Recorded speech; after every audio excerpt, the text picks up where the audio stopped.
네, 오늘은 이제 피고적격에 관한 문제 사례를 푸는 방식을 한번 알아볼게요. 오늘 시험 문제는 항상 뭐라고 했어요? 이렇게 본다고 했어요. 우리 시험 문제는 위에서 밑으로 탑다운으로 읽지 말고 밑에서 바텀업으로 읽는 거예요. 바텀업. 탑다운은 이제 어떻게 하는 거냐면 민사법하고 형사법만 탑다운이에요. 그 다음에 민사소송법하고 형사소송법은 버텀업이에요. 그러니까 그 실체법은 탑다운, 소송법은 바텀업. 이렇게 사례를 푸는 거예요. 소송법도 탑다운 하면은 온갖 함정은 다 걸려요. 자, 그러면 바텀업. 첫 번째, 항고소송의 피고적격. 그랬더니 항고소송이라고 일단 했어요.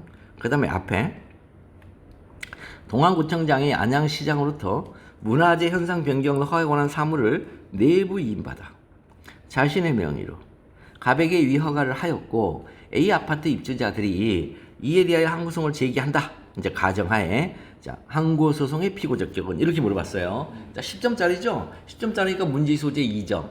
안에 있는 법리에 따른 사안포섭이 이제 7점. 마지막 이제 설문의 해결이 1점. 이렇게 돼 있어요. 이렇게 그래서 271이에요. 이게 271. 그다음 271이고 안에 그럼 법리가 뭐냐 4점. 법리의 전개가 4점, 그 다음 판례가 4점이에요. 그러니까 한마디로. 그 다음에 사안포섭이 사안의 경우 혹은 소결이 3점이에요. 아니, 그러니까 2, 4, 3이래요.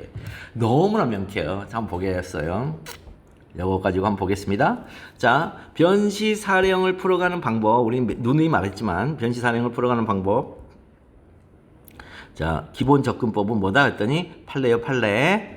이제 결론으로 바로 갈게요. 절대로 판례 논리에 대적하는 논리 전개 하면 안 됩니다. 이게 결론이에요. 요 말 하기 위해서 장황하게 한 거예요. 그러면 이 피고적격을 풀어가는 논리적 사고를 한번 우리가 세워보자고요. 논리적 사고를. 일단 피고적격에 대해서 풀이하는 방법을 알아보겠는데요. 이 부분은 교재의 서술 태도가 여러분들 누구나 다 행정법이랑 교재를 갖고 있으면 전부 다 피고적격 부분하고요. 그 다음에 본안의 주체하자 부분이 믹스돼서 이게 소술이 되어져 있어요. 그래서 수험생들한테 정말 이해하기 어렵게 만들어놨어요. 무슨 얘기냐? 권한이임, 내부이임이라는 걸 여기서 얘기를 해요. 정당한 권한 있는지 불문한다. 이런 말을 왜 하냐고. 피고적격에서. 그럼 할 이유가 없어요. 이거 믹스돼 있어요.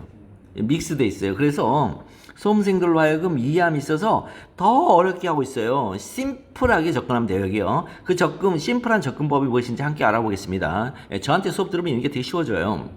자, 문제의 소재. 이제 문제의 소재를 쓰는 방법을 한번 볼게요. 자, 5907라든가 입법고시와 같이, 자, 이제 오리지널한 이제 모습은 뭐냐면, 보겠습니다. 묻는 문제죠. 묻는 문제. 동안구청장이 안양시장부터 문화재 현상 변경 등 허가에 관한 사무를 내부 임받아 자신의 명의로 가백에 위해 허가를 하였고 A 아파트 입주자들이 이에 대해서 항고소송을 제기한다는 가정하에 아래의 쟁점을 검토하시오. 항고소송의 피고적격은 그러면 자 대전제로 들어가려면 뭐 하면 된다고요? 자극으로 만들어야 돼. 자극은 2% 만들면 되죠. 항고소송의 피고적격이 있으려면 이거 요 자극이죠. 그러면 자극에 대한 그 대전제를 봤더니 자극에 대한 반응이 슈드로 써야 되는 거냐? 뭐뭐 하여야 하고 뭐뭐 해야 한다 이렇게 쓸 건지 아니면 자극을 봤더니 그거를 해결하는 법률 규정이 있네? 그럼 법률 규정을 바로 다이렉트하게 들어가면 될 것이고 아니야 그 자극을 해결하려면 정의 규정이 필요해. 의의가 필요해. 강학상 의의가 필요해.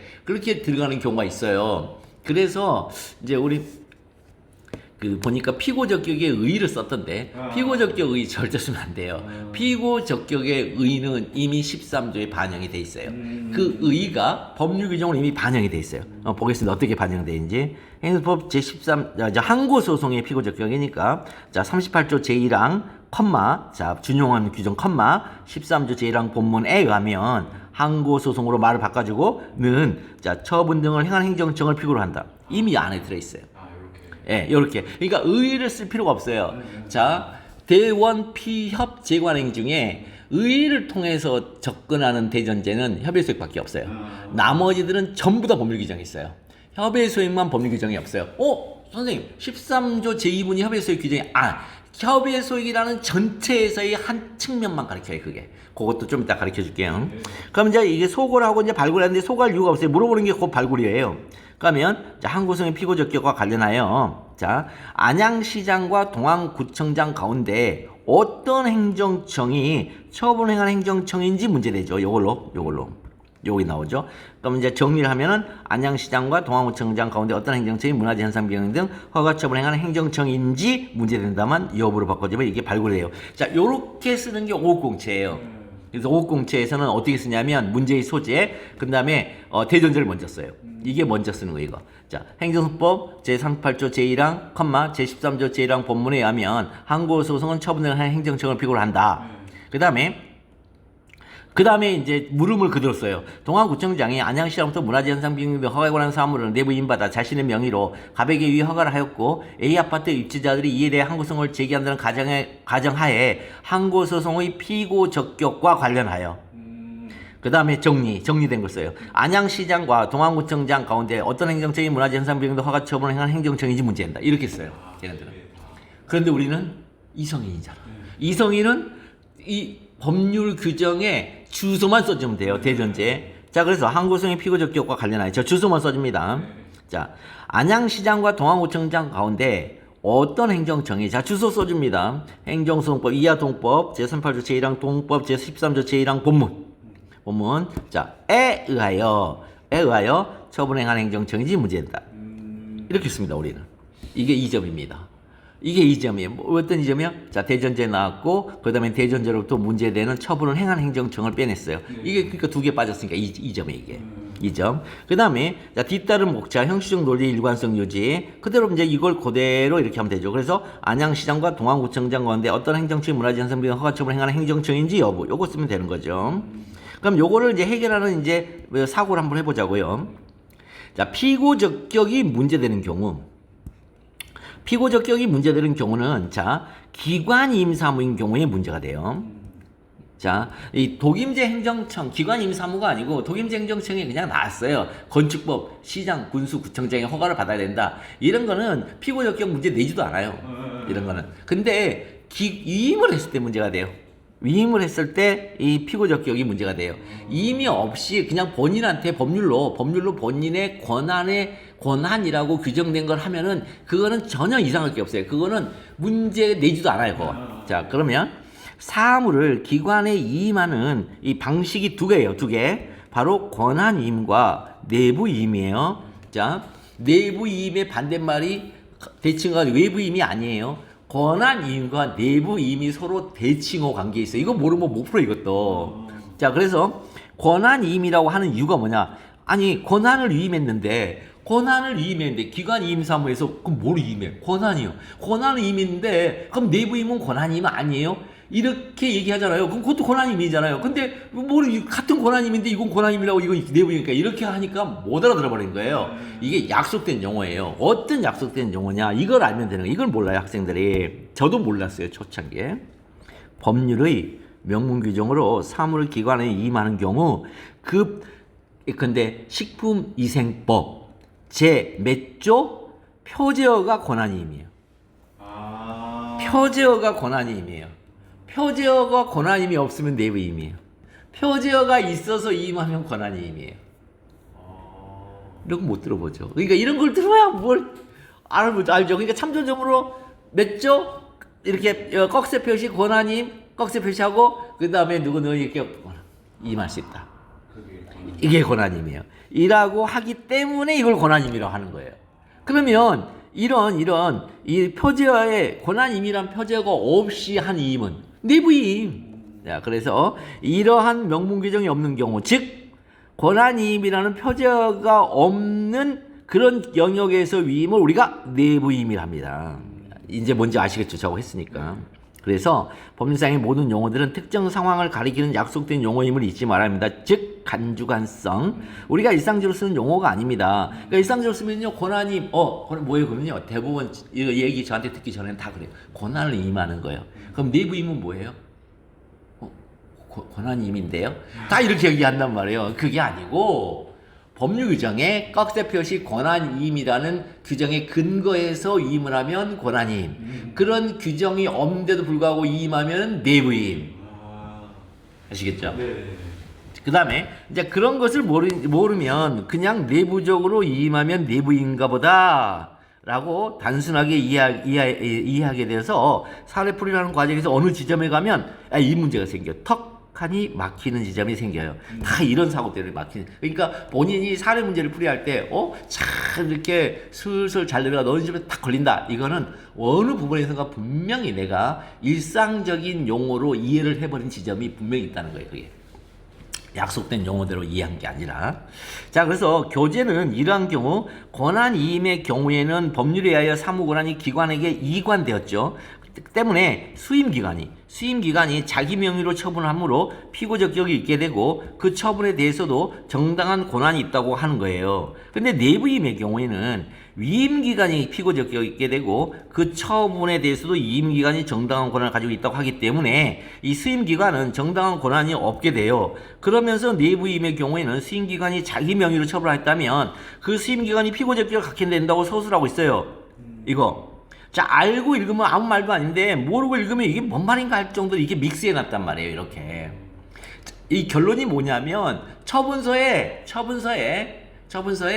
자기 도장을 찍으면 걔가 피고라는 거예요. 처분서에 도장을 찍은 걸 처분을 행한 행정청이라고 그래요. 처분 명의자. 네, 처분 명의자. 자, 그러면 이제 우리가 하나를 배워야 되는데 뭘 배울 거냐? 이걸 배워야죠. 그러면. 자, 뭘 배울 거냐면, 자, 처분서를 우리가 배워야죠. 처분서는요, 자, 처분서, 이거 외우셔야 돼요. 처분서는 첫 번째는 내용이 나와요. 자, 3개월 영업정지. 이게 내용이에요. 내용은 효과, 취지, 종류, 목적 다 같은 말이에요. 처분서가 달성하고자 하는 목적이 내용이에요. 이 처분서를 통해서 발생하고자 하는 효과가 내용이에요. 이 처분서가 어떤 취지로 발령했지? 내용으로. 그러니까 목적, 취지, 기능, 내용이 다 같은 말이에요. 자, 그 다음에 처분서는요, 첫 번째, 이거 1호에 1호. 첫 번째 1호 상대방. 자, 2호 담당자. 그래서 상대방 땡땡땡, 그 다음에 주소 쓰고, 그 다음에 핸드폰 번호 쓰고 해서 동명이인을 담당자도 해놓고, 자, 직위 쓰고, 직위명 쓰고, 내선 번호 쓰죠. 자, 그 다음에 3번 사실관계. 그 다음에 4번 참조조문. 5번 처분 사유. 자, 6번 불복고지. 7번 처분 일시. 8번 처분권자. 그 다음에 여기에 혹은 자필 서명 이렇게 하는 거예요. 요게 처분서예요. 요게 이게 처분서에 이렇게 처분서가 이렇게 이루어져 있어요. 처분서. 그러니까 이렇게 처분서를 보내는데 이 중에 이제 이 처분서를 가지고서 하자론이 나와요. 자, 요 있잖아요. 요거. 자, 이게 이제 써져 있으면, 자 2번하고 이 8번은, 요 2번하고 8번은 자 형식이에요. 형식. 그래서 2번과 8번이 누락되어 있으면 형식의 하자예요. 2번과 8번이 누락되어져 있으면 형식의 하자예요. 형식의 하자. 근데 그 담당자가 누락되어 있어. 그럼 형식의 하자인데 이 법의 정도가 취소 사유. 처분권자가 누락되어 있어. 형식의 하자인데 이 법성의 정도는 무효. 그 다음에 다 이것대로 나와요. 그 다음에 자, 요거 있죠. 이거. 자, 요거 있죠. 이거. 요거를 이게 누락되어 있어요. 요게 누락되어 있어요. 그러면 이유 제시. 절차상 하자예요. 자, 이유 제시. 이거는 절차의 절차. 이게 누락되어 있으면 절차 하자가 돼요. 누락되어 있으면. 아무 말도 안 써 있으면 절차하자예요. 그런데 하여튼 어떤 말인지 쓰여져 있어. 쓰여져 있으면은 절차하자는 아니에요. 그때는 뭘로 간다? 내용의 하자라고. 네네. 이게 쓰여져 있으면, 이 내용이 쓰여져 있으면, 자, 내용의 하자는, 자, 이 부분이 쓰여져 있으면 내용의 하자 중에 요건면의 하자예요. 이 부분이 쓰여져 있으면 내용의 하자 중에 효과면의 하자예요. 그래서 이 부분이 잘 돼 있는데 이 부분이 잘못돼 있다. 그러면 기속행위일 때는 그 즉시 법. 재량행위일 때는 요건면의 남용사유와 효과면의 남용사유.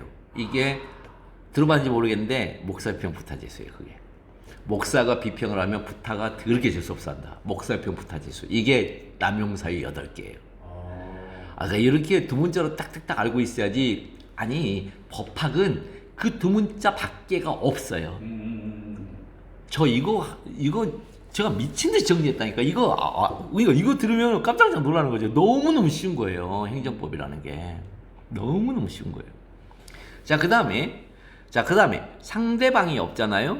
그러면 처분의 부존재예요. 처분 일시가 없잖아요. 처분의 부존재예요. 유무효가 아니에요. 부존재. 이건 처분의 부존재. 그럼 여기서 이제 문제가 하나 생겨요. 이 불복거지가 없으면 어떡하지? 불고지 오고지 해가지고 교육에서 봤던 거. 그쵸? 불고지, 그러니까 여기서 이제 문제의식이 나온 거예요. 그러니까 불고지 오고지가 이 처분의 하자가 될 수 있느냐라고 문제를 물어보는 이유는 처분서에 있는 모든 이 1호부터 8호까지가 다 처분의 하자와 관련이 있는데 이것도 그럼 관련이 있냐? 이 문제. 그래서 요거 가지고 나오는 거예요. 이 문제의식이. 처분서에 쓰여져 있으니까 뭔가 처분의 결함 아니야 이거? 라고 보는 거예요. 그래서 이거는 절차상 하자라고 보시는 분들이 있어요. 그 다음에 학설의 다수설은 절차상 하자예요. 판례도 있어요. 그런 논리가 있었어요, 과거에. 근데 판례는 지금은 아니라 하죠. 왜 아니다? 이거는 심판법상에 심판 청구 기간에 연장에 불과한 것이지 이 처분서에 어떤 효과를 미치는 건 아니다. 처분서에 어떤 하자로서의 효과를 미치는 건 아니다. 근데 학설은 어떻게 보냐? 이거 절차상 하자로 봐요. 절차상 하자인데 만약에 심판 청구 기간 있잖아요. 연장된 심판 청구 기간 내에 막 심판 청구했잖아요. 하자 치우라고 봐요. 학설은 하자 치유 문제로 봐요. 그래서 하자가 치유됐다고 봐요, 그냥. 그거 치유의 길을 열어줬다는 거예요, 심판 청구권이. 근데 치유의 길을 열어줬는데 얘가 안 했어. 그럼 뭐죠? 권리에 잠자는 자가 되는 거예요. 이런 식으로 연결을 시켜요. 근데 우리 판례는 아예 하자 아니야. 그러니까 우리 판례는 이 8개 중에 유일하게 처분서에 어떤 영향도 주질 않아. 이렇게 보는 거예요, 불복고지를. 이 처분서에 들어있기 때문에 이 불복고지의 하자 연관성이 문제로 나오는 거예요. 그러니까 아는 것도 병이라고 이런 거 알아야 이제 그게 되는 건데 모르니까 그걸 왜 물어보지? 행정심판법이 그거 쓰면 되잖아. 그게 문제가 아니라 그걸 바라보는 시각이란 말이에요. 처분서를 바라보는 시각. 자, 요거예요, 요건데 여기 있죠, 여기가 도장을 찍은 자 있죠. 요 도장을 찍은 자가 피고예요. 무조건. 그러면 이제 형식의 하자는 없죠. 도장이 있으니까. 도장이 있으니까 형식의 하자는 없잖아요. 형식의 하자는 없으니까 이제 본안에 가서 봤더니 이게 정당한 권한을 갖고 있냐, 주체 하자로 연결돼요. 그래서 얘가 피고는 맞는데 본안에 가서 봤더니 처분 권한이 없는 자네. 즉 권한 이임이라든가 아니면은 개별법에 의해서 입법자가 처분 권한을 부여했거나 아니면 처분 권한은 없지만 권한 이임에 의하여 권한을 위임받은 자, 수임기관이면 그러면 여기다가 도장을 찍으면 걔가 피고이면서 주체하자가 없어요. 그런데 내부 이임에도 불구하고 자기 도장을 찍은 거예요. 위임 기관에 도장을 찍어야 되는데 수임 기관이 자기 도장을 찍은 거예요. 내부 이임인데 그러면 피고는 돼요. 도장이 있으니까. 그런데 본안에 가면 주체하자가 되는 거예요. 그래서 무효예요. 그래서 도장 없는 놈이나 글로 가서 무효나 똑같은 무효가 되는 거예요. 결론적으로. 근데 본안에서 무효가 되느냐? 그 전에 아니면 아예 형식의 하자로 무효가 돼버리는 거냐? 그러니까 이거는 형식의 하자의 문제가 되는 거예요. 이 형식은 항상 문서를 가리키는 거예요. 문서를 쓰는 걸 형식이라 그래요. 왜 형식의 하자? 얼마나 쉬워요. 이런 거 알면. 그러니까 여기 항상 뭐가 필요하다? 이미지화가 필요하다는 거예요. 이미지화가. 자, 처분서 꼭 기억을 해주세요. 네. 자, 그럼 봅시다. 그러면 이제 알고 읽으면 아무 말도 아닌데 모르고 읽으니까 이게 웬일인가 할 정도로 이게 믹스해 놨단 말이에요. 그러니까 피고적격과 주체하자를 믹스해 놓은 거예요, 지금. 교과서의 교재의 서술 태도가. 그래서 그거 볼 때마다 제가 매번 그런다니까. 뭐 미친지 제가 왜 이렇게 놨지? 맹상하는 게. 그 다음에 조례. 조례 같은 경우에 처분을 행한 행정청이 뭔지를 가리키는 대표적인 케이스예요. 자, 처분을 행한 행정청은 조례를 보면 의결이 곧 의사결정 기능이에요. 의결을 하는 지방의회의 조례와 조례안이 넘어오면 공포를 하는 지방자치단체의 장이 있어요. 그러면 누가 피고냐는 거예요. 처분적 조례에서. 그랬더니 처분을 행한 행정청은 의사를 결정하는 기능이 아니고 의사를 표시하는 기능이 처분을 행한의 의미다. 그게 판례예요. 그걸 이제 지금부터 볼게요. 자, 피고적격은 소장 심사 단계의 이제 문제이고, 그 다음에 정당한 권한 유무는 본안에서 주체하자에 관련한 문제죠. 자, 그것을 피고적격 단계에서 함께 소술하니 당연히 이해하기가 어렵습니다. 자, 판례 이제 사안의 경우로 해결을 하면 돼요. 판례 사안의 경우. 자, 판례 항고 소송은 원칙적으로 하면 13조가 이제 본문이 있고 13조 행정소송법 13조를 보면 본문에 치송은 처분 등을 행하는 행정을 피고를 한다. 다만 그 승계가 된 경우에는 승계된 행정청을 피고를 해요. 근데 이제 문제는 그 그러니까 원래는 승계가 어떻게 이루어지냐면 처분청의 폐지 사건이에요, 원래. 이것도 되게 재밌는데 이해를 어떻게 해야 되냐면 그거 가볼게요. 다시 한번 가볼게요. 거기 행정소송법 한번 가볼게요. 행정소송법.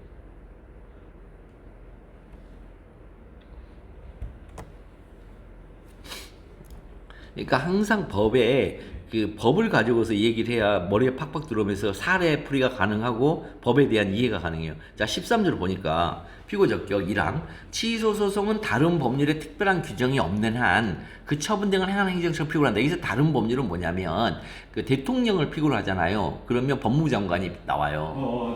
이제 국가소송 대리인. 그죠? 그런 것들이 다른 법률의 특별한 규정이에요. 그러니까 여기가 이제 우리 일반적 취소는 처분 등을 행하는 행정청을 피고를 하죠. 단서. 다만 처분 등이 있은데 그 처분 등에 관계되는 권한이 다른 행정청에 승계된 때는 이를 승계하는 행정청을 피고를 한다. 이렇게 하죠. 그죠? 그러면 이 승계가 될 때는 있잖아요. 자, 이 행정청이 두 개가 있는 거죠. 즉 처분을 행하는 행정청이 있고 그 권한이 다른 행정청에 승계가 됐잖아요. 그럼 처분 등을 한 행정청이 다른 행정청에 승계가 되는 사건은 어떤 사건이기 때문에 나오는 거죠? 이거를 모르니까 이 말이 이해가 안 되는 거예요. 처분 행정청 우리가 처분청이라고 그러죠? 처분청이 폐지된 경우에. 처분청이 폐지되면 자, 단서처럼 승계가 일어나거나 아니면 2항에 있는 것처럼 승계가 안 일어나요. 1항에 규정하는 행정청이 없게 될 때 이 행정청이 없게 되는데 이게 뭐냐면 승계한 행정청이 없게 된 때라는 뜻이에요, 이게. 폐지가 됐는데 처분청이 폐지됐어요. 박근혜 때 해경이 폐지됐단 말이에요. 세월호 사건으로. 그러면 해경을 상대로 소송이 진행된 게 꽤 많았어요. 그게 없어져 버렸어요. 그러면은 그 해경이 다뤘던 사무는 누구한테 가냐는 거죠. 행안부로 가죠, 행안부. 그래서 그 사무 갈 때는 어디로 갔지? 국가로 간 거예요, 국가로. 이 항에 보면 행안부로 간 거예요, 행안부로. 다른 데로 간 게 아니라. 지금 이해되시나요? 그래서 처분청, 이 13조 단서는 처분청이 있을 때고, 13조 법문은, 그 다음에 13조 단서와 13조 2항은 처분청이 폐지된 이후의 사건이에요. 폐지됐더니 단서처럼 승계행정청이 있으면 승계행정청이 피고고 승계행정청이 없어? 경찰사무는 국가사무잖아. 국가가 피고야. 아니면 지방자치단체 사무야 걔가 그럼 공공단체가 피고야. 자, 그다음에 또 하나. 진짜 있잖아요.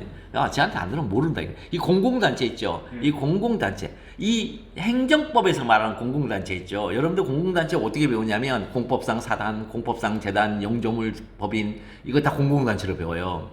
아니에요. 지자체만 공공단체예요. 지자체만 공공단체예요. 지금 현재 판례는 여기 공공단체 있죠? 네. 국가 또는 공공단체를 필요로 한다. 근데 공공단체가 굉장히 많아요. 이 학문적으로. 그러나 우리 행정법에서 말하는 공공단체를 우리 대부분은 뭘로 보냐? 지자체만 봐요. 그래서 공공단체를 필요로 해요. 만약에 공공단체 내면 공법상 사단이 만약에 필요로 나온다. 나올 수가 없어요. 피고는 누구만 나올 수 있어요? 처분청만. 네. 그래서 처분청이 나와요. 국가 또는 공공단체인데 대한민국도 아니에요. 이 경우에도. 국가를 대신한 누가 나와요? 법무부 장관이 나와야 돼요. 그때는. 행안부 장관한테 갈 때는 행안부가 나와야 되고. 행안부 장관. 그러니까 이 말을 이해를 못 하는 거예요. 그러니까. 아니, 피고인데 왜 국가 또는 공공단체 공법인인데요? 그럼 그때는, 아니. 그때는 처분청이 나와요. 다시. 그 소송 대리인. 국가소송 대리청이 나와요. 법률회에서. 자, 그런 얘기들입니다. 어렵진 않죠. 자, 그 얘기예요. 자, 그래서 그래서 원칙이 나온 거예요. 본문 13조 본문 원칙적으로 소송의 대상 행정 처분을 그래서 대원 피업을 할 때 대상이 먼저 밝혀져야 된다고요. 네. 자, 외명행. 자, 외부적으로 그의 명의로 행하는 행정청을 피고로 하여야 하는 것이다. 자, 이 외부적으로가 무슨 뜻이냐는 거예요. 외부적. 금방 가르쳐줬잖아요. 금방 가르쳤잖아요. 외부적.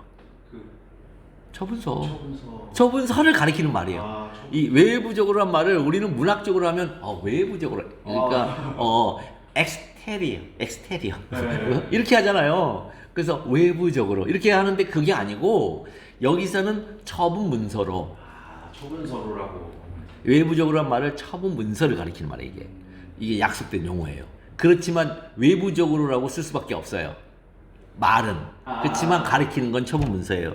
그 다음에 그의 명의로 행하고 있잖아요. 그의 명의로 행하니 뭐다? 처분 문서의 바로 처분권자의 도장이 찍힌 걸 가리킨다. 그럼 그의 명의로 행하는 행정 도장에 찍혀져 있는 행정처. 도장이 찍혀져 있는 행정처. 그걸 가리켜야죠. 외부적으로 그의 명의로 행하는 행정처를 피고로 해야 하는 것으로 그 행정처분을 하게 된 연유가 상급 행정청이나 다른 행정청의 지시나 통보에 의한 것이라 하여 다르지 않다. 지시나 통보에 의한 것이라 하여 다르지 않다. 이 말은 무슨 뜻입니까? 상급 행정청이나 타 행정청의 지시나 통보에 의한다 할지라도 그 위임청의 이름으로 해야지 수임청 이름으로 해서는 안 된다는 거예요. 그래서 권한의 이임이나 이탁을 받아 수임 행정청, 권한 이임이나 이탁, 이건 권한임, 권한 이탁. 뭐예요? 이거는 저거 깍꺽쇠 표시로 나왔다는 거 이거. 표제요. 이럴 때는 그 수임행정청이 자신의 명의로 한 처분에 관해도 얘가 피고가 된다. 이거는요. 그러니까 앞부분에 있는 요거, 앞부분에 상급 행정청이나 지시 통보 요거는 내부임. 뒤에 있는 거는 권한임. 두 개를 지금 나눠서 다 얘기한 거예요 지금. 여기는 내부임, 권한임 또는 권한이탁. 앞에 이거는 지시 또는 통보는 요거는 내부임. 내부임이 내부적 지시로 나와요. 이거 해라. 그쵸, 네. 이거 해라. 알겠습니다. 그 대신 누구 도장을 찍어라? 해라라고 시킨 사람의 도장을 찍으라는 거예요. 시킨 사람. 네. 근데 법에 의해서 네가 해야 되겠다야. 그럼 걔가 이제 도장 찍으면 되는 거예요. 자기. 그게 후문이. 네. 네. 그런 얘기예요. 그럼 이제 여기가 4점. 자, 3점 볼게요. 3점. 3점을 쓸 때는 그 쓰여져 있는 그 사례에 있는 표현 그대로 갖고 오는 거예요. 동안구청장이 안양시장으로부터 문화재현상병등 허가에 관한 사무를 내부 이임받아 자신의 명의로 갑에게 위허가를 하였다. 자신의 명의로 위허가를 했다. 자신의 명의로 했다. 이 말은 처분 문서에 이 내부 이임받은 이 동안구청장이 자기 도장을 찍었다는 거예요. 따라서 동안구청장이 문화재현상병등등 허가 처분을 행한 행정청이다. 이렇게 되는 거예요. 자, 그러면 처분을 행한이에요. 다시 한번 얘기해 줄게요. 처분을 행한 행정청. 그러면 처분을 행한 행정청은 처분이라는 것은 의사 결정 기능이 있고 의사 표시 기능이 있어요. 이 두 개의 기능이 있어요. 처분을 구성하는 기능은. 그러면 이제 기능을 행하는 행정청인데 의사결정을 행하는 행정청이 처분을 행하는 행정청이냐 첫 번째, 아니면 의사표시 기능을 행하는 행정청이 처분을 행하는 행정청이냐, 아니면 두 개를 동시적으로 다 했을 때만 비로소 처분을 행하는 행정청, 이렇게 나올 수가 있어요. 경우의 수가. 그렇죠? 만약에 프랑스적 세계관이라면 의사주의 입각이기 때문에 의사결정 기능을 행하는 행정청일 거야 아마. 근데 독일은 표시주의라서 의사표시 기능을 행하는 행정청이 피고가 될 거예요. 우리는 의사표시 기능을 행하는 행정청 피고로 보죠. 그런데 우리가 이제 주로 뭘 하냐면 그 합의제 행정청, 그 다음에 독임제 행정청 이런 말 들어봤을 거예요. 이 독임제 행정청과 합의제 행정청은 원칙적으로 의사결정 기능과 의사표시 기능을 동시적으로 갖고 있어요. 그런데 심의를 거쳐서 의결을 거쳐서 이렇게 하면은 분리돼요. 분리돼요. 그러니까 의결을 거쳐서 처분을 해야 한다 이러면 분리되고, 근데 그게 분리가 안 되는 걸 우리가 독임행정청, 합의행정청이라 그래요. 그래서 독임행정청이 시장, 군수, 구청장이고 합의행정청은 위원회. 그래서 행정심판위원회가 대표적인 합의제 행정청이에요.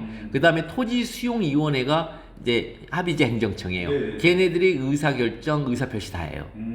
자기의 이름으로. 그런데 학폭, 강제 퇴학할 때, 강퇴 시킬 때 학교폭력심의위원회에서 얘는 징계를 해야 됩니다. 또 동일한 구조가 항상 뭔가 누군가한테 벌 줄 때에는 이런 동일한 구조가 있어요. 학폭심의위원회에서 한 다음에 학교장이 처분을 내려요. 그 다음에 징계심의위원회에서 심의한 다음에 처분권자가 얘 공무원 있죠. 파면 해임 감봉 정직 처분 내려요. 똑같아요 구조가. 그럼 앞에서 의결, 그 다음에 지방의회에서 의결하면은 공포를 해요. 이렇게. 그럼 이렇게 구조가 나뉠 때 이런 거는 어떻게 할 것이냐? 그러면 이게 앞부분이 본질적 내용을 의결하는 의사표시 기능을 행한다고 할 것이냐, 아니면 본질적 내용은 정해져 있는데 그걸 밖으로 처분 문서로 보내는 자를 볼 것이냐. 처분 문서를 보내는 그 자가 자기 이름 찍어서 보내라. 그게 우리 판례예요. 그래서 의사표시 기능입니다. 이런 것들이 차근차근 알게 되면 다른 공부를 할 때도 이게 기억이 나요. 다른 걸 할 때도 도움을 받습니다. 저한테 이렇게 수업을 들을. 자, 그러면 항상 마지막 목차가 있어요. 설문 해결을 보겠습니다. 묻는 문제에 대한 답을 해야 돼요. 답을. 자, 묻는 문제에 대한 반응적 글쓰기로 답안을 작성하였음을 잊지 않았기로 하는. 지금까지 계속 반응적 글쓰기로 내려왔어요. 대전제, 묻는 문제와 관련해서 뭐뭐인지 문제된다. 반응으로 빼낸다. 그러니까 뭐뭐인지를 여부로 해서 한 다음에 뭐뭐인지 여부, yes or no? 그 yes or no를 판단하는 판단 기준은 판례인데, 그래서 판례로 반응적으로 yes or no의 판례를 딱 한 다음에 그 다음에 진짜 주어진 문제가 어떻게 되지 판단해주고, 그 다음에 이제 반응적으로 마지막에 설문 해결. 묻는 문제가 그렇다면 그 반응의 결과를 보여줘야 하는데, 묻는 문제를 다시 상기하면 항고소송의 피고적격은 설문 해결, 동안구청장이 항고소송의 피고적격을 가진다. 이 보내준 답안을 이제 피드백을 한번 해보면 대전제가 일단 나타나 있지 않았어요. 이제 그동안 이제 공부를 했는데 이제 조금은 달라지겠죠. 그다음에 형식적 논리 일관성이 나타나 있지 않았어요. 의에서 유무로 목차는 이제 표현가 되는데 그 목차 표현이 조금 아쉬웠고, 그다음에 의라는 걸 피고적격의 의라고 별도로 썼는데 의는 별도의 목차로 이제 설정하는 게 아니에요. 왜냐하면 의 자체가 대전제거든요. 그러니까 대전제로 사용하는 건데 의를 쓰려고 봤더니 법률 규정이 있잖아요. 그럼 의도 있고 법률 규정도 있어요. 그러면 이거 쓰지 않습니다. 왜냐하면 의의를 가지고 법률 규정을 우리 입법자가 결단을 내렸기 때문에 쓰면 안 됩니다. 이것도 리걸 마인드입니다. 그러니까 교과서에서는 쓰여져 있는데 교과서에 쓰여져 있다 그래서 사례 답안에 쓰라는 의미는 아닙니다. 자, 문제는 대전제는 이성인들이 공유하는 가치예요. 그래서 굳이 그 모든 표현들이 답안에 나타낼 필요가 없어요. 왜? 여러분들이 곧 이성인이 될 거기 때문에요. 그러니까 이성인으로서의 그 성질을, 이성인으로서의 퀄리티를 겸유하고 있다고 보는 거예요. 그래서 그 겸유하지 않은 자들을 속가내기 위한 시험이에요. 그렇기 때문에 쓰면 안 돼요. 아시겠죠? 네. 그래서 대전제의 위치는 문제의 소재에 더군다나 문제점과 그 다음에 뭐뭐의 이렇게 쓰면 안 된다는 거예요. 묶어서 문제의 소재에 삼게 써야 됩니다. 그래서 사족이 너무 많아지게 돼요. 이렇게 쓰게 되면. 향후 목차의 전개 부분은 뭐 특별히 없었고요. 일단 개선되고 있다는 걸 부인할 수가 없습니다. 다만 아셨던 건 처분 행하는 행정이 무엇인지를 정확하게 알고 있는 것이 아니라는 인상을 주는 거죠. 이렇게 일반론으로 전개만 하면은. 네. 보고 뵙길 수정 답안 정리해보면 문제의 소재 이렇게 심플하게 이렇게 딱 쓰면 10점이에요. 이렇게. 그래서 여기가 2점, 여기가 1점, 그 다음에 여기가 7점, 여기에 4점, 3점 이렇게. 그래서 항고소송의 피고적기 관련하여 안양시장과 동아구청장 가운데 어떤 행정청이 행정소송법 이하 동법 제3법조 제1항 동법 제13조 제1항 본문 이렇게 딱 나오면 이게 이제 대전제죠. 네. 요게 대전제. 이걸 쓰면은 이제 나는 짐승이에요 이렇게 된 거예요. 안 쓰니까 이성인이에요. 네. 의하여 처분을 행하는 행정. 그러니까 이 대전제로부터 나오는 발굴되는 소전제가 뭐다 했더니 요것만 소전제로 빠져나오는 거예요. 이렇게 여기까지가 나와야 돼요. 이래야 이제 이 진짜 얘 죽인다 이렇게 돼요.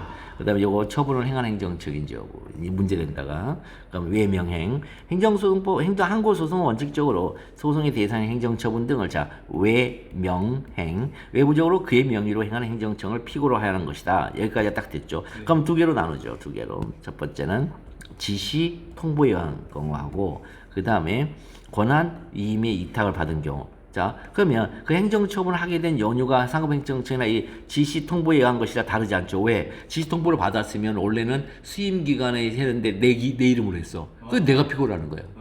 그러니까 얘 때도 쓰여진 대로 피고가 될 것이고 도장 찍은 대로 얘 때도 도장 찍은 대로 피고가 될 거다. 그러니까 무슨 얘기예요? 내부임 권한임 안 따지고 지도장 찍은 놈이 피고다. 그런데 권한임이 있어서 찍었으면 주체하자가 없고 권한임이 없고 내부임의 지시 통보에 불과한데 지도장 찍었으면 주체하자로 간다. 무효다. 지금 그 얘기를 하고 있는 거야 이게. 그러니까 피고 적격을 따질 때는 도장을 누구 거로 찍었냐면 봐라 이런 뜻이에요 지금. 이게 지금 도장을 찍었다는 얘기거든요.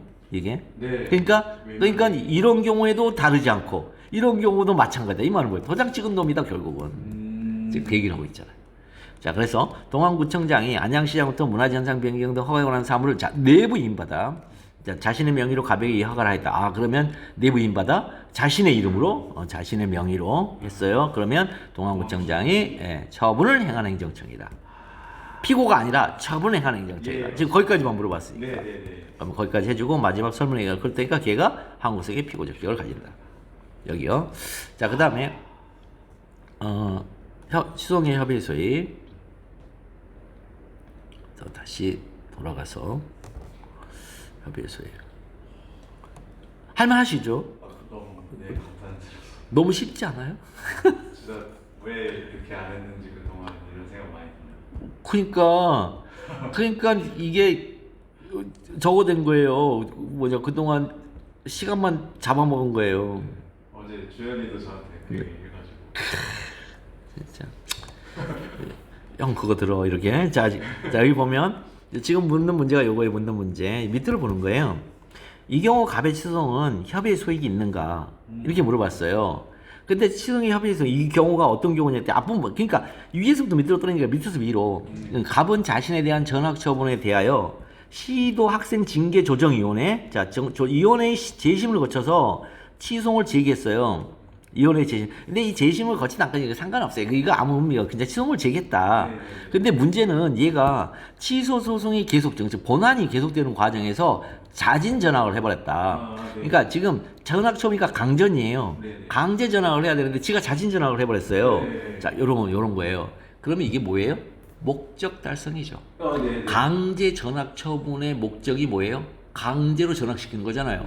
학교의 이동이잖아요. 강제적 이동. 근데 지가 알아서 짐 싸가지고 자진해서 갔어요. 그러면 이거 목적 달성이죠. 전학이라는. 그러니까 처분 효과 소멸이죠.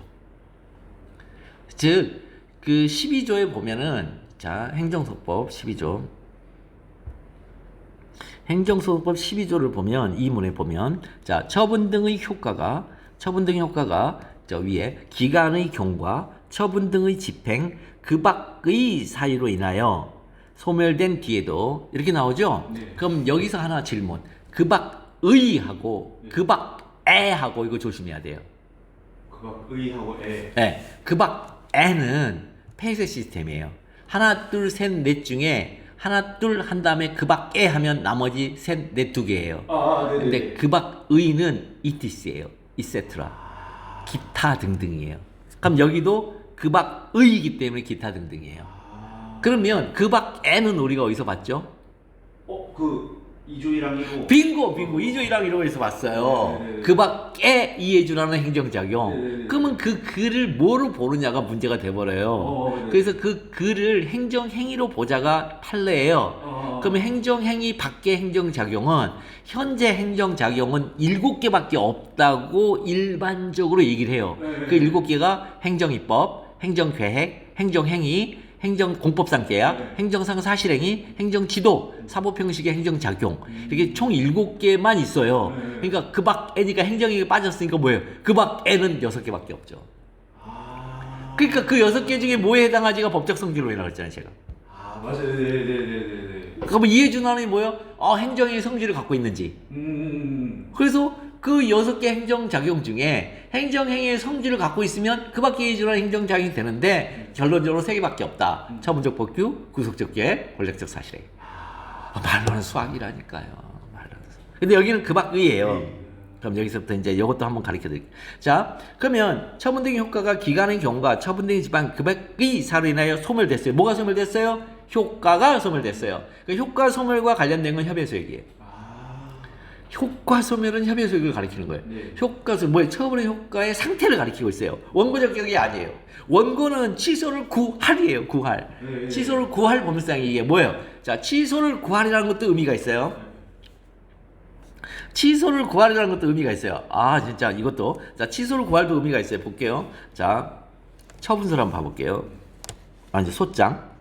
소장을 보면 딴 거 필요 없어. 원고, 피고, 인지대, 청구 취지 1번. 1번. 뭐뭐를 취소하면 뭐 한다고요? 처분을 취소한다. 이게 취소이죠? 네네네네. 근데 이게 처분이죠? 네. 2번. 소송 비용은 자, 피고의 부담을 한다. 이렇게 한다고 네. 했어요. 네. 그 다음에 라는 판결을 구합니다. 네.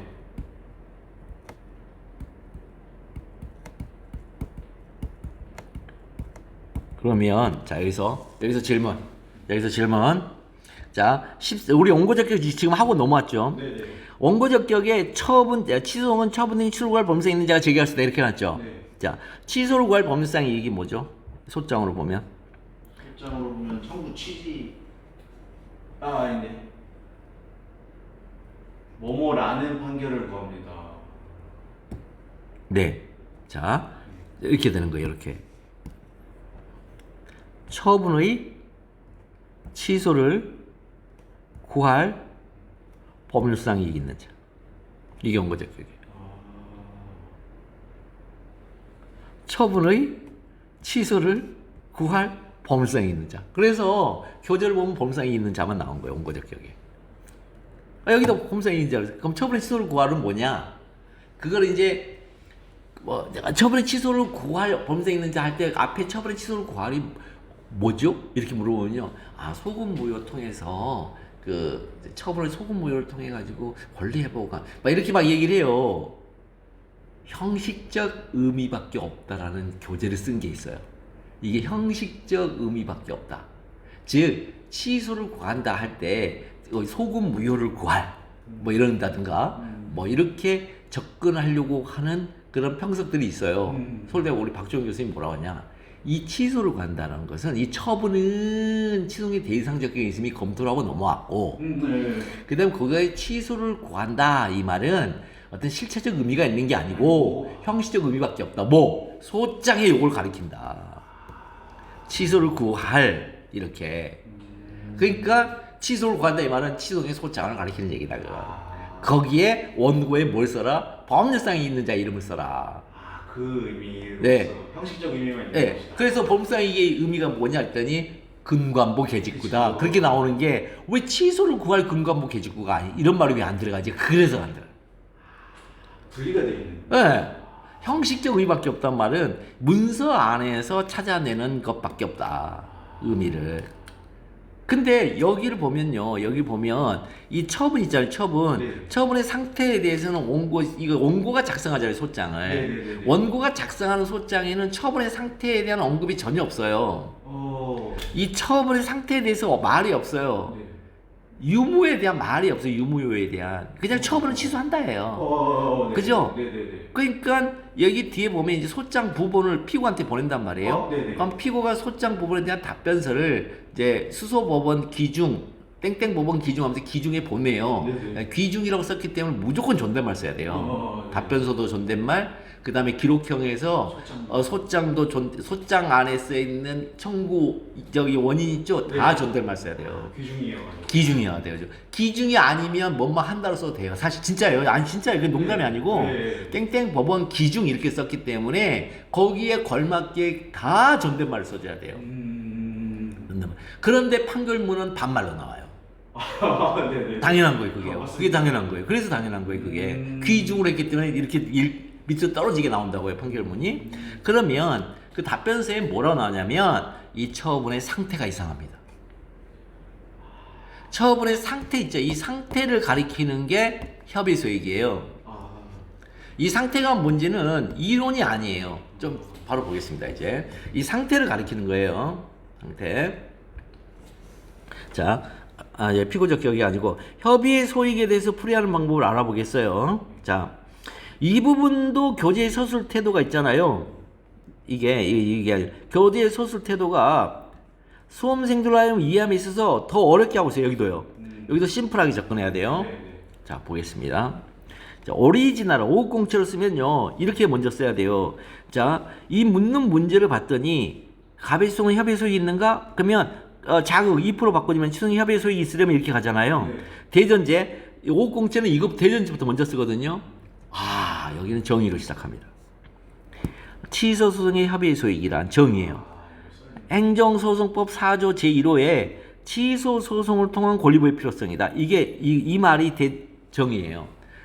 보통 뭐라고 쓰냐면 소송의 협의 소익이란 소송 제도를 통한 권리 보호의 필요성 혹은 권리 구제의 가능성이다 이렇게 써놓거든요. 네. 그렇게 쓰면 안 돼요. 취소 소송으로 이미 물어봤어요. 그러면 행정법 4조 1호의 취소이라는 여기도 4조 1호의 취소이 정의가 있거든요. 네네. 이 4조 1호에 정의되어져 있는 취소를 통한 권리 보호의 필요성이에요. 정확하게 써야 돼요. 네, 요거 정확하게 써야 돼요. 근데 문제는 뭐냐면 그때 지금 우리 봤었죠, 이 소장에. 네. 요 소장에 봤다시피 요 소장에 보면은 대상적 격, 원고적 격, 피고적 격 있잖아요. 네. 특히 대상적 격과 원고적 격을 제대로 쓰면 통과돼요. 답변서로 협의의 소익이 없다고 태클 걸지 않으면 내 인생에 태클을 걸지 마. 태클을 걸지 않으면 답변서에 아무 말이 없으면 처분 대상적 격, 원고적 격을 통과하면 물론 판사님이 보실 때 이건 당연히 이거 효과 소멸인데 라고 명백하면 판사님이 직권조사사니까 그거 해줘요. 그렇지만 애매할 때 네. 답변서로 이 상태가 이상한데요 라는 말이 없으면 통과해줘요.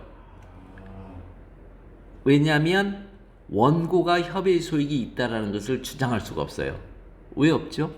소장에 주장할 수 있는 란이 없어요. 그래서 소장에 원고가 쓰는 부분이 정해져 있어요. 원고란, 피고란, 청구 지질 1번, 2번 란, 그 다음에 청구 원인 란, 그 다음에 입증 방법, 네. 그 다음에 첨부 서류, 처분 일시, 네. 땡땡 법원. 그래서 거기 서울 행정법원 이렇게 쓰는 거. 이것까지 다 원고가 써요. 네. 그 외에는 원고가 쓸 게 없어요. 이렇게 원고가 쓰는 것이 어떤 당사자 일방이 서류를 쓰는 란이 그 서류를 써야 되는 이 란이 정해져 있다. 사항이 서류에 쓰여야 할 서류 사항이 정해져 있다. 이걸 직권조사사항이라고 해요. 직권조사상 하면은 맨날 직권으로 조사하는 거예요. 그런 의미가 아니에요. 서류를 전제할 때는 그 서류를 작성하는 어떤 일방이 써야 될 게 법으로 정해져 있다 하면 직권조사상이에요. 그게 안 쓰여져 있으면 직권조사상이 아니에요. 이렇게 접근하는 거예요, 소송법은. 소송법은 이렇게 문서를 전제로 해서 접근하는데 말들이 우리 일상 용어로 나온다는 거예요. 직권소송하면 일상 용어로 보면 당사자하고 협의하지 않고 직권이라는 건 직권이란 말이 무조건 협의하지 않는다거든요. 협의하지 않고 판사의 이 독자적인 판단 기준에 따라서 판단하겠네. 그건 맞는 말이에요. 맞는 말인데 문서를 전제로 하면 그 문서 작성자가 써야 될 란이 정해져 있다. 그게 직권조사예요. 이게. 그럼 그 란은 다 못 썼어. 부적법소. 그건 직권조사 사항이니까 법원이 알아서 판단해서. 자, 이거.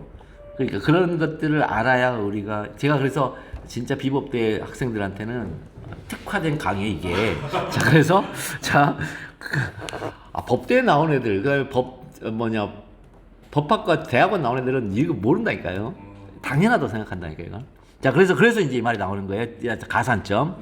취소의 대상적격 원고적격 누가 한다고요? 소장을 쓴 사람, 작성한 사람. 그래서 이것이 충족이 됐어요. 네. 원칙적으로 취소의 협의 소익이 있습니다. 더 이상 쓰는 게 아니니까. 아니니까. 그러면 예외적으로 자, 처분의 효과 소멸, 원상효 불가능, 이미 법익침해 해소 등이 되면 협의 소익이 없어요. 이 예외는 답변서로 이걸 주장해서 입증합니다. 답변서에서 저런 말이 없으니. 예, 답변서로 피고인 처분청에 판사님 상태 이상. 자, 상태 처분의 효과 소멸에 따른 상태 이상해요. 원상 회복이 불가능한 상태예요, 그건. 그 다음에 이미 법익침해 해소됐어요. 자, 요것도 이렇게 나와요. 요것도 자, 행정소법. 요것도 이것과 연관이 있습니다. 자, 행정법 4조 1호를 보겠습니다. 4조 1호를 보면 취소 소송 행정청의 위법한 처분 등을 취소 또는 변경하는 소송이죠. 자, 이 취소 또는 변경하는 소송이에요. 자, 요걸 꼭 기억을 하세요. 자, 그러면 이게 왜 뒤에 이렇게 이거 대전제가 나오는 이게 대전제 이게 협의소익과 관련돼 이게 대전제란 말이에요. 근데 이 대전제는 써야 돼요. 네. 이 대전제는 이성인인 우리도 써야 돼요. 그 전에 19조와 2조 1항 1호라든가 13조라든가 이런 것들은 안 써도 돼요. 20조라든가 이런 거 안 써도 돼요. 18조 이런 거 안 써도 되는데 협의소익은 법률 규정이 없어요. 이 13조가 이거는 금방 보셨죠? 처분의 효과 소멸, 원상회복 불가능, 법익침해 해소라는 이 세 개의 상태가 취소송의 협의소익이 없는 상태예요. 그 중에 효과 소멸에 대해서만 13조 2문이 있어요. 원상회복 불가능하고 법익침해 해소에는 법률 규정이 없어요. 그러면 이걸 통과하는 일반 규정이 없어요. 그래서 일반 규정이 없어서 이건 써야 돼요. 네. 근데 일단의 학자들이 13조 2문이 일반 규정이라고 주장하시는 분들이 있어요. 그럼 그때는 안 써도 돼요. 그게 문제인 거예요. 그게 써도 되느냐 안 써도 되느냐가 거기에 관련된 거예요. 자, 그 다음에 소거를 해볼게요. 태학 처분 취소송 중에 강제 자진 전학으로 전학 처분의 목적 달성이 있게 돼요. 태학이 아니고 전학 처분의 효과가 소멸되어 예외적으로 협의 소익이 없다. 그죠? 효과 소멸이잖아요 지금. 예외적으로 협의 소익이 없다. 그러면 이제 이건 소거고, 그러면 이제 문제 발굴, 태학이 아니고 전학 처분 효과가 소멸되었습니다. 자, 이거예요. 여전히 이거 판례예요. 판례 표현이 이거. 여전히 취소의 협의 소익이 있는지 문제인데, 자, 협의 소익은요 원칙 예외 여전히 3단계로 원칙 예외 여전히로 3단계로 진행이 돼요. 자, 그래서 여전히 취소의 협의 소익이 있는지 여부가 여기 발굴되는 문제예요. 그러면 변시 시험에서 자 거부 처분이 아니고 협의 소익과 관련된 문제 소재 쓰기. 자, 대전제 쓸게요. 첫 번째. 이거 무조건 써야 돼요. 여기를 모르니까 완전히 이 답안이 정말 허접해요. 자, 취소의 협의 소익이란 행정법 제4조 제1호의 취소를 통한 권리 보호의 필요성이다. 자, 취소의 대상적격, 취소의 원고적격이 충족되면 원칙이요. 원칙적으로 취소의 협의 소익이 있다. 자, 예외적으로 처분 효과 소멸, 원상회복 불가능, 이미 법익 침해가 해소 등이 있게 되면 협의 소익이 없다. 여기까지가 대전제. 그 다음에 2번 이제 문제 발굴. 자, 전학 처분 취소송 중 자진 전학으로 전학 처분의 목적 달성이 있게 되어 자, 전학 처분의 효과가 소멸돼 예외적으로 협의 소익이 없다. 이제 쳐주고, 그 다음에 이제 그런 다음에 자, 갑의 취소는 여전히 협의 소익이 있는가와 관련하여 자, 첫째 효과 소멸이라고 그랬잖아요. 그러니까 12조 제2문의 법상에게 의미가 문제된다. 12조 제2문의 법률상 의미. 그 다음에 둘째, 갑이 동법 제12조 2문에 전학처분의 취소로 인한 회복되는 범죄가 있는 자인지 문제된다. 자, 12조로 가는 거죠. 그죠? 12조에 12조로 가잖아요. 여기 12조 원고적격. 네, 원고적격으로. 여기 12조의 이 제2문에 처분 효과 소멸이잖아요. 지금 여기. 네네네네.